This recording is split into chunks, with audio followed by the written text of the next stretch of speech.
하나님 아버지, 우리 주 예수 그리스도로부터 오는 은혜와 평강이 이 자리에 계신 여러분과 함께 하시길 주님의 이름으로 축원합니다. 성탄을 이틀 앞둔 대림절 넷째 주일입니다. 오늘 교회력 복음서 말씀은 누가복음 1장 39절에서부터 56절 말씀인데, 내용을 말로 설명하는 것보다는 여러분들 주보에 맨 앞에 있는 그림을 한번 보시는 것이 훨씬 더 빠를 것 같습니다. 1445년도 판바이데어 바이든이라고 하는 분이 그린 그림인데요, 방문이라고 하는 제목의 그림입니다. 누가 누구를 지금 방문하는 것일까요? 여기에는 두 여인이 등장을 하죠. 한 사람은 빨간 옷을 입은 나이가 든 노인이고, 또 한 사람은 진한 파란색의 옷을 입은 젊은 여인입니다. 우리가 예상하다시피 이 빨간 옷을 입은 노년의 여인은 오늘 본문에서 읽은 세례 요한의 어머니가 될 바로 엘리사벳이고요. 그 옆은 당연히 예수님의 어머니가 될 마리아입니다. 마리아가 먼 친척인 엘리사벳을 방문한 내용을 이 그림에 담겨 있고요. 오늘 우리가 함께 읽은 그 본문의 말씀이 바로 이것입니다. 성경 본문에 나오는 줄거리는 이렇지요. 마리아가 천사로부터 이제 아이를 낳게 될 것이라고 하는 수태 고지를 받고 갑작스레 그 소식을 접한다면 굉장히 당황하게 됩니다. 그 후에 이제 사촌언니인 엘리사벳을 찾아가게 됩니다. 이 마리아의 고향이 나사렛이라고 하는 동네인데요, 이 아주 작은 동네에서부터 이 친척집인 엘리사벳의 집까지 약 120km 떨어져 있습니다. 120km가 어느 정도 되는지 여러분들 감이 잘 안 오실 것 같아서 우리 지금 거리로 좀 환산을 해보면 서울역에서부터 청주까지 거리입니다. 서울역에서부터 청주까지 거리를 당연히 2000년 전이니까 차 타고 가는 게 아니고 걸어서 갑니다. 그것도 홀몸으로, 그것도 임신한 상태로 그렇게 혼자 걸어가게 됩니다. 지금처럼 치안이 좋은 상태도 아니었기 때문에 거기 말 그대로 산 넘고 물 건너서 굉장히 고역을 치르면서 가던 길이라고 하는 것을 우리는 어렵지 않게 예상할 수가 있습니다. 오늘 여기에 나와 있는 이 두 여인이 참 특별한 것 같아요. 둘 다 임신할 수 없거나 아니면 임신해서는 안 되는 여인들이지요. 이 상황을 우리가 함께 좀 더 깊게 생각을 해볼 만합니다. 우선 마리아가 엘리사벳을 찾은 이유부터 한번 생각해 볼 만한데, 사실 마리아는 자기의 지금 아이를 가진 그 사실을 누구에게도 말을 해서는 안 되는 상황이지요. 혹시 그랬다가는 변고를 당할 수가 있게 됩니다. 당시 유대인의 관습에 따르면 아직 정혼하지 않은 여인이 임신을 하게 되면 돌로 쳐서 공개 처형을 시켰습니다. 그러니 이 사실을 말할 수 없는 처지였죠. 이런 상황에 마리아는 얼마나 힘들었을까요? 자기의 이런 상황, 자기 몸에 생긴 이 변화를 놓고 혼자만 그 아픔을 간직하기는 너무나도 힘들었던 것 같습니다. 그래서 자기 속을 털어놓을 사람이 필요했고, 위로해 줄 사람이, 진심으로 위로해 줄 사람이 필요했던 것 같습니다. 때마침 천사가 이 마리아에게 또 무슨 소식을 하나 알려줬는가 하니, 자기의 친척인 나이든 엘리사벳이 아들을 낳게 될 것이라고 하는 사실을 또 알려줬죠. 그래서 마리아 생각에, 퍼뜩 든 생각에 엘리사벳을 찾아가서 내 이야기를 하면 엘리사벳은 이해를 해줄 수 있을 것이라고 생각을 하고 그 비밀을 털어놓기 위해 그 길을 떠나게 됩니다. 그렇게 120km를 걸어서 만나게 되죠. 거기서 서로의 안부를 묻고 그리고 사정 이야기를 나누던 중에 마리아는 엘리사벳의 불룩한 배를 직접 보게 됩니다. 엘리사벳은 자연스럽게 그 가브리엘 천사의 예언에 대해서 말합니다. 그리고 이어서 마리아도 자기에게 일어났던 신기한 그 임신의 사실을 털어놓게 됩니다.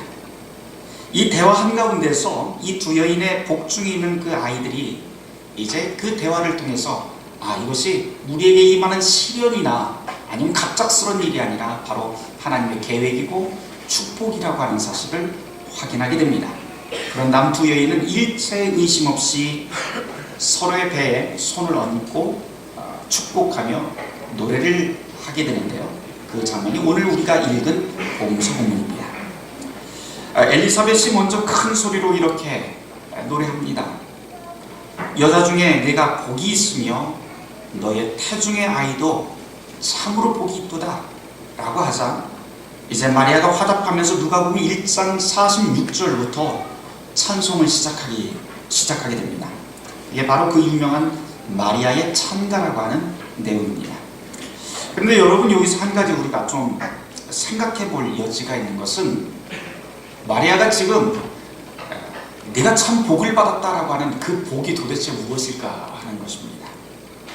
당시의 상황으로 보자면 이미 말씀드린 바와 같이 혼전 인심 때문에 돌맞아 죽을 상황이죠. 그런데 이 상황의 복이라니요, 절대 그럴 수가 없는데도 불구하고 이것을 복이라고 그렇게 부릅니다. 도대체 무엇인지, 그것이 왜 복인지는 이제 마리아의 찬송을 통해서 그 이유가 분명해집니다. 마리아는 첫머리에 이렇게 고백하면서 찬송을 시작합니다.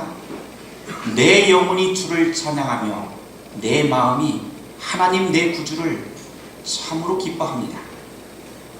여기서 마리아는 마음이라고 하는 말, 그리고 영혼이라고 하는 단어를 사용을 합니다. 마음과 영혼이라고 하는 것은 우리 속에 있는 것을 뜻합니다. 그래서 지금 마리아는 바깥의 그 상황 때문에 하나님께 기뻐하거나 그리고 찬송을 부르는 것이 아니라 바로 마음속에서 치밀어 오르는 그 기쁨을 주체할 수 없어서 지금 찬송을 하게 되었다라고 하는 것을 고백을 합니다. 그런 다음에 48절 말씀에 왜 이렇게 찬송을 할 수밖에 없는지에 대한 이유를 분명하게 설명을 하는데요. 48절 한번 찾아서 같이 읽어보려고 합니다. 누가복음 1장 48절 말씀입니다. 같이 읽습니다. 그의 여종의 비천함을 돌아보셨습니다. 보라, 이제 후로는 만세 나를 복이 있다 일거라. 마리아는 지금 자기의 모습을, 자기 현실을 한마디로 압축을 하는데 뭐라고요? 비천하다라고 이야기를 합니다. 나는 지금 비천한 여인입니다 라고 이야기를 하는데, 이 비천하다고 하는 것은 누구도 돌아보지 않는다, 나의 속사정을 알만한 사람이 아무도 없다, 희망이 하나도 없다 라고 하는 뜻이죠. 이게 바로 지금 마리아가 놓여있는 현실입니다. 실제로 이 마리아의 삶뿐만 아니고 마리아라고 하는 이름조차도 굉장히 우울한 의미가 이 안에 담겨 있어요. 구약에 보면 모세의 누이 미리암이라고 하는 사람이 나타나는데, 이 미리암이라고 하는 단어를 변형한 단어가 바로 마리아라고 하는 단어인데요. 특별히 이 마리아의 뜻이 잘 드러나는 성경이 어디에 나타나냐면 룻기 1장에 그 의미를 우리가 분명하게 알 수 있는 그 단초가 주어져 있습니다. 구약성경 룻기 1장에 보면 거기 여러분들이 잘 아시다시피 룻이라고 하는 여인에 대한 이야기가 나오는데, 룻의 시어머니가 누구예요? 바로 나오미라고 하는 여인입니다. 이 나오미가 이방 땅에 가서 이민을 갔어요. 이민을 갔는데 거기에서 두 아들과 남편과 같이 이민을 갔다가 거기에서 꽤 오랜 세월을 살다가 남편도 죽고 두 아들이 죽게 됩니다. 그러니 이제 남은 사람은 누구냐면 두 아들과 결혼한 며느리 둘만 남게 되죠. 이방 땅에서 감금이 들어서 더 이상 거기에서 먹고 살 수 있는 어떤 여지가 하나도 없게 됩니다. 그러자 이제 이 나오미는 결정을 하게 돼요. 고향 땅으로 돌아가야겠다. 그러면서 그 두 며느리를, 외국인 며느리를 앞에 앉혀놓고 나는 이제 고향 땅으로 돌아갈 것인데 너희들이 선택하라고 이야기를 하게 됩니다. 그러면서 이제 둘째 며느리는 그냥 거기서 남게 되고요. 첫째 며느리는 누구예요? 룻은 그 어머니를 따라가게 됩니다. 그런데 룻기 1장 20절에 보면 이제 그 며느리와 함께 나오미가 베들레헴이라고 하는 자기 고향 땅에 들어갔을 때 고향 사람들의 반응이 나타나기 시작을 합니다. 고향 사람들이 수군거리기 시작을 하죠. 아니, 고향을 떠나서 저렇게 나가서 살 때는 언제고 돌아올 때는 또 뭐냐. 근데 돌아오는데 보니까는 성공해서 돌아온 게 아니고 아주 쫄딱 망해서 돌아오게 됩니다. 남편과 아들은 다 죽어버리고, 어찌 보면 베들레헴 사람들의 눈에 보기에 나오미는 완전히 하나님의 저주를 받은 듯한 모습으로 돌아온 것이지요. 그러면서 사람들이 수군덕대입니다. 야, 저거 나오미 아니냐라고 수군덕거리기 시작을 합니다. 그러자 나오미가 룻기 1장 20절에 이렇게 마을 사람들에게 답을 하죠. 나오미가 그들에게 이르되 나를 나오미라고 부르지 말고 마라라고 불러라 라고 그렇게 하는 대목이 나옵니다. 이는 전능자가 나를 심히 괴롭게 하셨습니다 라고 하는 설명도 거기에 붙어있죠. 이 나오미라고 하는 뜻은 기쁨이라고 하는 뜻이고요, 마라라고 하는 뜻은 쓰디쓰다 라고 하는 뜻입니다. 그러니 무슨 말이에요? 지금 동네 사람들이 수군거리는 그 소리를 듣고 탄식하면서 하는 이야기죠. 나는 기쁨 가운데 내 인생이 계속해서 흘러온 것이 아니고 지금 쓰디쓴 인생의 쓴맛을 본 상태로 나는 여기 있다 라고 하는 그런 탄식입니다.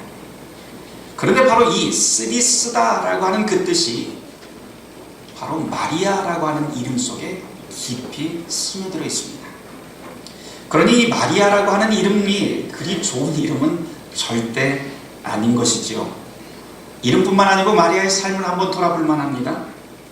마리아의 삶도 역시 쓰디쓴 인생을 계속해서 태어날 때부터 계속 가졌던 예입니다. 우선 고향 나사렛이라고 하는 동네는 갈릴리라고 하는 지역에 있던 한 동네인데요, 갈릴리, 제가 매번 말씀을 드리지만 갈릴리라고 하는 그 뜻은 이방인의 땅이라고 하는 뜻입니다. 그러니까 원주민들이, 원래 살고 있었던 사람들이 그 땅에 살면서 자기가 땅 소유자가 되어야 되는데 땅 소유자가 되지 못하고 모두 다 빼앗겨버렸기 때문에 한탄으로 그 지역 이름을 뭐라고 하냐면 이곳은 우리의 땅이 아니라 이방인의 땅이다 라고 그렇게 지은 것입니다. 돈 많고 권세 있는 사람들이 그 땅을 다 가져갔다 라고 하는 그 비탄이 바로 갈릴리라고 하는 이름 속에 들어있는데요, 그 갈릴리 지역 안에서도 나사렛이라고 하는 아주 작은 동네는 그 중에서도 가장 보잘것없는 촌동네입니다. 그 촌동네에서 마리아와 요셉이 나오게 되는데요, 이 둘 다 실제로 아주 무척 가난했던 것 같아요. 성경에 보면 둘이 결혼해서 아이를 낳게 되죠. 예수님을 낳게 되는데, 그런 다음에 이 아들을 성별하기 위해서 성전을 찾아가는 그 내용들이 나오게 됩니다. 그곳에 가서 아들을 낳았으니까 얼마나 기쁘겠어요. 그래서 성별을 할 때 큰 재물을 좀 드렸으면 좋을 것 같은데 재물을 드린 것이 고작 비둘기 2마리를 드렸다, 이렇게 성경에 나와 있습니다. 그것으로 보아 이 마리아와 요셉의 가정이 얼마나 궁핍한 삶을 살았었는지 우리는 충분히 유추할 수가 있습니다. 그래서 오늘 복음서 본문 48절에 보면 마리아가 여종의 비천함을 돌아보셨습니다 라고 하면서 자기의 모습을 이야기를 표현을 하고 있는데, 이것은 단순히 하나님 앞에서 내가 참 겸손합니다, 겸손한 표현이 아니라 사실은 문자 그대로 어떤 희망이나 어떤 변화를 기대할 수 없는 비참한 현실 가운데 있었던 모습을 그대로 나타내는 말이라고 할 수 있습니다. 그런데 이렇게 비천한 여종을, 희망 없는 여종을 하나님, 내 구주가 돌보아 주셨습니다 라고 마리아는 고백을 합니다. 오늘 우리가 이 본문 속에서 만나고 있는 이 마리아는요, 사실 2000년 전의 마리아일 뿐만 아니고 쓰라린 인생을 살고 있는 이 시대의 모든 마리아를 상징하기도 합니다. 그 마리아가 하나님의 약속을 확인하고 기쁨으로 찬송하기 시작을 합니다. 그래서 오늘 마리아의 창가라고 불리는 오늘 본문에서 눈여겨볼 것은 바로 쓰라린 인생을 살던 이 여인이 어떻게 이 기쁨을 맛보게 되고 찬송할 수 있었는가 하는 점입니다. 오늘 이 찬송 속에서는 두 부류의 사람이 아주 극명하게 갈리고 있죠. 하나님을 두려워하는 사람들과 교만한 사람들, 권세 있는 사람들과 보잘것없는 사람들, 부유한 사람과 배고픈 사람들, 이렇게 양극단의 사람들이 계속해서 대비해서 나오고 있습니다. 그리고는 이 사람들의 삶의 자리를 하나님이 역전시킨다 하는 내용이 등장합니다. 굶주린 사람들은 좋은 것으로 배불리 먹이시고 부유하여 풍요한 사람들은 빈손으로 쫓아버리신다. 가난하고 초라하여 보잘것없는 사람들은 높이시고 권력을 휘두르며 통치하는 사람들은 그 자리에서 끌어내리신다. 그리고 하나님을 사랑하며 두려워하는 사람들에게는 대대로 자비를 베풀어주고, 자신의 욕망을 채우기 위해서 음모를 꾸미는 사람들은 흩어버린다라고 하는 내용이 바로 이 마리아의 찬가에 나옵니다. 하나 더 찾아보려고 합니다. 51절 말씀에 보는데요, 51절 말씀에 보면 생각이 교만한 자들이라고 하는 표현이 나옵니다. 이 교만이라고 하는 말의 그 원어를 살펴보면 아주 재미있어요. 두 개의 단어가 합쳐진 단어인데요, 카르디아라고 하는 단어와 디아노이아라고 하는 단어가 합쳐진 말이 바로 이 교만이라고 하는 단어입니다. 카르디아라고 하는 말은요, 마음이라고 하는 뜻이고, 또 정확히 표현을 하면 이 카르디아라고 하는 것은 사람이 원하는 욕망이라고 하는 뜻이 됩니다. 그리고 디아노이아라고 하는 것은 목적과 계획이라고 하는 뜻이 그 안에 담겨 있습니다. 그래서 교만이라고 하는 단어는 이것을 풀이해보면 자기의 욕망과 목적을 따라 사는 사람이라고 하는 뜻이 그 안에 담겨 있습니다. 이 단어를 루터는 뭐라고 해석을 하냐면, 하나님의 자리에서 하나님을 끌어내리고 자기가 바로 그 자리에 앉으려고 하는 사람이라고 하는 뜻을 그렇게 표현합니다. 하나님은 이런 사람들을 추수 때 키질하듯이 흩어버린다고 하는 것이 마리아의 찬가에 나오는 내용이지요. 이런 내용을 정확히 파악하고 다시 이 찬송시를 우리가 읽게 된다면, 마리아의 찬가는 단순한 기쁨의 찬가가 아니라 바로 불의한 자들에게는 심판의 내용이라고 하는 아주 무시무시한 사건이 됩니다. 마리아의 찬가는 매우 정치적이고 그래서 혁명적인 찬송입니다. 왜냐하면 하나님의 힘으로 기존 권력의 구도와 질서를 모두 다 해체해버리기 때문입니다. 그리고 그 해체하는 힘, 그 구도를 모두 다 흩어버리는 그 힘이 바로 어디에 있는고 하니, 바로 천사가 얘기한 대로 바로 다시 나실 예수 그리스도에게 있다라고 하는 것이 마리아의 찬가인 것이죠. 그리고 마리아의 사촌 엘리사벳은 성령에 감동해서 그 사실을 알게 되고, 이게 바로 참으로입니다.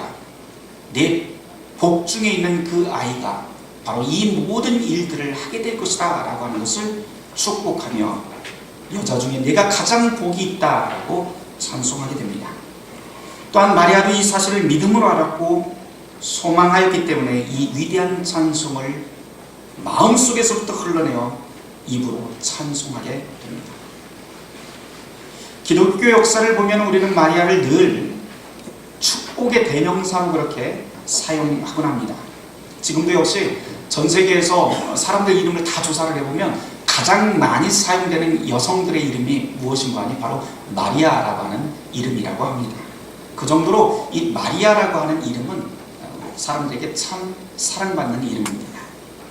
그러고 보면 우리가 이미 앞서서도 말씀을 드렸지만, 마리아는 사실 사랑받을 만한 그런 이름이 아니라 쓰디쓴 인생의 상징이라고 하는 것을 우리가 알게 된다면, 어쩌면 역사라고 하는 것은, 하나님의 역사는 바로 마리아의 대역전극이라고 말할 만도 한 것 같습니다. 저는 오늘 말씀을 묵상하면서 또 하나 특이한 것을 발견하게 됩니다. 사촌누이 엘리사벳이 이 조카 마리아를 앞에 두고 45절에서 이렇게 표현을 해요. 주께서 하신 말씀이 반드시 이루어지리라고 믿은 그 여자라고 합니다. 마리아 앞에다 세워놓고 당신, 너라고 하는 2인칭을 사용하지 않고 그 여자라고 그렇게 표현을 하는 대목이 아주 특이합니다. 같은 사람을 앞에 두고 주께서 하신 말씀이 반드시 이루어지리라고 믿은 그 여자라고 말하는 것을 보면, 하나님께서 우리에게 베푸신 이 복의 상태가 단순히 바로 앞에 있는 마리아라고 하는 한 개인, 한 여인에게만 속한 것이 아니라 바로 마리아처럼 살아가는 모든 사람에게, 누구에게 열려있는 하나님의 위대한 복이라고 하는 것을 우리는 이 복음서를 통해서 또 보게 됩니다. 사실 2000년이 지났지요. 2000년이 지난 지금도 수많은 것들이 우리를 쓰디쓴 인생의 마리아로 만들어갑니다.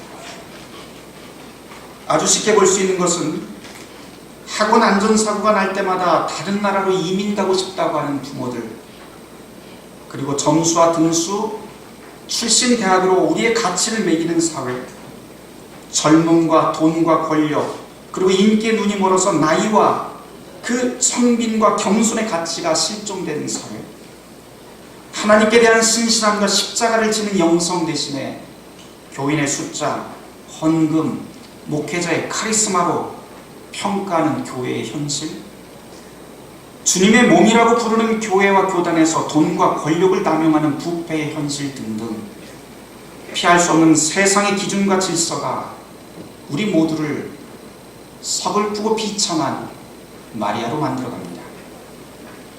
이런 서글픈 현실 속에서 우리에게 필요한 것은 희망인데요, 오늘 복음서 본문은 그 희망은 다른 곳에 있지 않고 바로 마리아 태중에 있는 아기 예수에게 있다고 우리에게 밝히 선언합니다. 이 시대의 사탄은 온갖 불의와 부조리 그리고 다양한 불평등으로 우리를 밟아듭니다. 그리고 그런 삶 속에서도 인내하라, 겸손하라, 순종하라 하면서 모든 것을 다 덮어버리라고 강요하며 쓴내나는 마리아로 살게 만듭니다. 그러나 하나님은 그리스도 예수를 통해서 그런 비천함에서 우리를 위로하고 용기를 내게 만들며 다시 일어서게 만듭니다. 오늘 복음서의 말씀은 이 비천한 마리아에서